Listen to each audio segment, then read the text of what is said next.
जय श्री कृष्णा। राधे राधे दोस्तों। आज मैं जो आप लोगों के साथ कहानी शेयर करने वाली हूँ उसे सुनकर आपको बहुत ही खुशी होगी, मन बिल्कुल ही आनंदित हो जाएगा। तो इस वीडियो को पूरा जरूर देखें। एक शहर में दो महिलाएं आसपास पड़ोस में रहा करती थी। दोनों का इस संसार में कोई नहीं था। दोनों बिल्कुल अकेले रहा करती थी। दिन रात सिर्फ प्रभु ईश्वर की भक्ति में लगी रहती थी। दोनों ही पूजा पाठ किया करती थी। उनमें से एक के घर में हमारे प्यारे लड्डू गोपाल जी थे, परंतु दूसरी महिला के पास लड्डू गोपाल नहीं थे। दोनों के दिन इसी तरह से पूजा पाठ और भक्ति में गुजर रहे थे। पूजा पाठ के अलावा जब उनको थोड़ा समय मिलता तो दोनों एक दूसरे के साथ व्यतीत करती थी। एक दूसरे के साथ अपने मन की बातें शेयर किया करती थी। एक दूसरे को अपना सुख दुख बताया करती थी। इसी तरह दोनों का दिन बीतने लगा। जिस महिला के पास लड्डू गोपाल थे वह उनकी बहुत ही प्यार से सेवा करती थी और ये सारी बातें दूसरी महिला को भी पता था कि उनकी सहेली कितने प्यार से लड्डू गोपाल की सेवा करती है। एक दिन पहली महिला को तीर्थ पर जाने का सौभाग्य प्रदान हुआ। उन्हें 1 महीने के लिए तीर्थ यात्रा पर जाना था। वह अपनी सखी दूसरी महिला से कहती है कि मुझे तीर्थ यात्रा पर जाने का सौभाग्य मिला है, तो एक काम करो, तुम भी मेरे साथ चलो। दूसरी महिला वृद्धावस्था के कारण जाने में असमर्थता व्यक्त करती है और कहती है मैं नहीं चल पाऊंगी, तुम जाओ और अच्छे से दर्शन करो। दूसरी महिला कहती है कि ठीक है, अगर तुम ना जा पाओ तो कोई बात नहीं, मैं हर जगह तुम्हारे लिए प्रार्थना करूंगी, परंतु तुम्हें मेरे लड्डू गोपाल का अच्छे से ख्याल रखना पड़ेगा। जब तक मैं वापस ना आऊं, मेरे लड्डू गोपाल की जिम्मेदारी तुम्हारी। दूसरी महिला कहती है कि अरे हाँ, ये भी कोई पूछने की बात है, मैं तुम्हारे लड्डू गोपाल का बहुत अच्छे से ख्याल रखूंगी, तुम उनकी चिंता मत करो।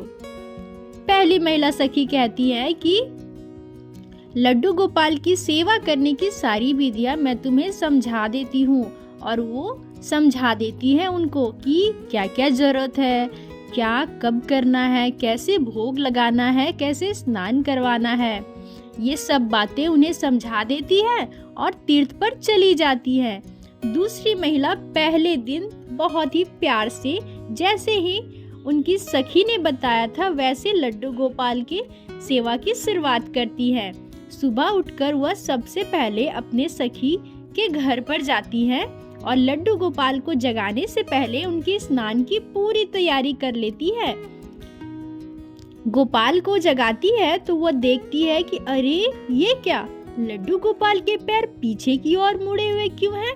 इससे पहले जब भी उन्होंने लड्डू गोपाल को देखा था तो उन्होंने पोशाक में देखा था। उन्हें इस बात का पता नहीं था कि लड्डू गोपाल के पैर पीछे मुड़े हुए होते थे। उन्होंने अपने सखी से सुना था कि लड्डू गोपाल जीवित है, उनमें प्राण होती है, या उन्हें खुशी होती है, उन्हें दुख होता है। दोस्तों, भक्त का निस्वार्थ मन देखिए, उनकी भक्ति देखिए, उनका भोलापन। वह प्रतिदिन गोपाल के 5 बार पैरों की मालिश करने लगी और सोचने लगी कि हमारे लड्डू गोपाल के पैर बिल्कुल ठीक हो जाएंगे, वो उनके पैर भी बिल्कुल सीधे हो जाएंगे। वह कहते हैं ना कि लड्डू गोपाल भी अपने भक्तों के साथ लीलाएं करते हैं, क्योंकि लड्डू गोपाल बाल स्वरूप में है। जिस तरह से बच्चे को अगर हम डांट भी दें और थोड़ी देर के बाद प्यार से बुलाएं तो वो हमारे पास आ जाते हैं, इसी तरह से बाल स्वरूप में स्वयं श्री कृष्ण हमारे साथ हैं। तो लड्डू गोपाल से जितना लाड लड़ाएंगे, इतना जितना प्रेम करेंगे, वह हमेशा हमारे साथ होंगे। लड्डू गोपाल का भी महिमा देखिए। उस भक्त के निस्वार्थ प्रेम भाव, भक्ति और श्रद्धा से इतने प्रसन्न हुए कि उन्होंने अपने पैर सीधे कर दिए। बोलो बाके बिहारी लाल की जय, लड्डू गोपाल की जय, जय जय श्री राधे। लड्डू गोपाल के पैर को सीधा देखकर वो भक्त महिला बहुत खुश हो गई और वो पहली महिला के आने का इंतजार करने लगी। पहले महिला जैसे ही घर आती है वह सबसे पहले अपने घर में अपने मंदिर में लड्डू गोपाल के दर्शन के लिए दौड़ती है। वहां पहुंचकर बिल्कुल अचंभित हो जाती है, आश्चर्य से देखने लगती है कि अरे यह कैसे, लड्डू गोपाल अपने पैर पर खड़े हैं। उन्हें एक पल तो यही लगता है कि यह उनके लड्डू गोपाल हैं ही नहीं। वो दौड़ते हुए दूसरी महिला के घर पर जाती है और जाकर उनसे पूछती है कि हमारे लड्डू गोपाल कहाँ हैं और वह तुमने कौन से लड्डू गोपाल की मूर्ति लाकर रखी है, वो अपने पैरों पर खड़े हैं। तो दूसरी महिला बड़े ही भक्ति भाव से कहती है कि अरे तुम्हें पता है लड्डू गोपाल के पैर बिल्कुल पीछे मुड़े हुए थे, मुझे लगा लड्डू गोपाल को तकलीफ हो रही होगी। मैंने प्रतिदिन 5 बार मालिश की और देखो लड्डू गोपाल के पैर बिल्कुल ठीक हो गए और अब वह अपने पैरों पर खड़े हैं। अपने सखी के मुंह से ये सब बातें सुनकर पहली महिला के रोंगटे खड़े हो जाते हैं। आंखों में आंसू लिए वो अपने सखी से कहती है कि चलो मेरे घर चलो, और दोनों पहुंचते हैं और लड्डू गोपाल के पैरों में गिर के रोने लगती है और कहती है कि प्रभु, इतने सालों की मेरी भक्ति में इतना बड़ा चमत्कार तुमने कभी नहीं किया। अपनी सखी दूसरी महिला से कहती है कि अरे सखी, तुम बिल्कुल भोली हो, लड्डू गोपाल के पैर ऐसे ही पीछे की ओर मुड़े हुए होते हैं, परंतु तुम्हारा निश्चल भाव भक्ति से लड्डू गोपाल इतने संतुष्ट हुए, इतने प्रसन्न हुए कि उन्होंने अपने पांव सीधे कर लिए और अपने पैरों पर खड़े हो गए। तुम्हारे चरणों में मेरा कोटि कोटि नमन है। तुम्हारा जैसा भक्त मेरी सखी है, इस बात से मैं धन्य हो गई। दोनों महिला लड्डू गोपाल के आगे बैठ गई और दोनों की आंखों में आंसू थे। किसी से कुछ बिना बोले बस दोनों रोए जा रही थी। तब तक दोनों महिला जब तक दुनिया में जीवित रही लड्डू गोपाल की खूब अच्छे से सेवा करती रही।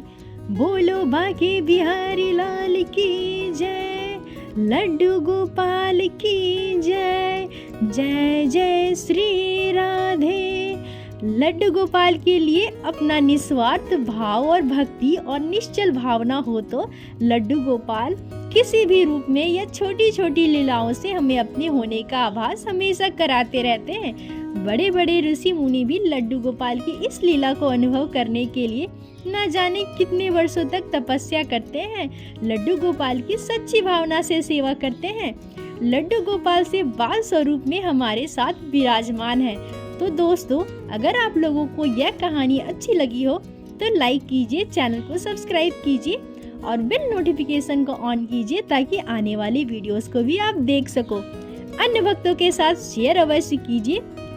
अगर आपने या आपके किसी जानने वाले ने लड्डू गोपाल की लीलाओं को अनुभव किया है या कोई ऐसी घटना जो आप हमारे साथ शेयर करना चाहती हैं या अपने प्यारे लड्डू गोपाल की तस्वीरें हमारे साथ साझा करना चाहती हैं, तो इस वीडियो के डिस्क्रिप्शन में मैं अपनी इंस्टा लिंक दे रही हूँ, तो आप वहाँ मुझे मैसेज कर सकते हैं।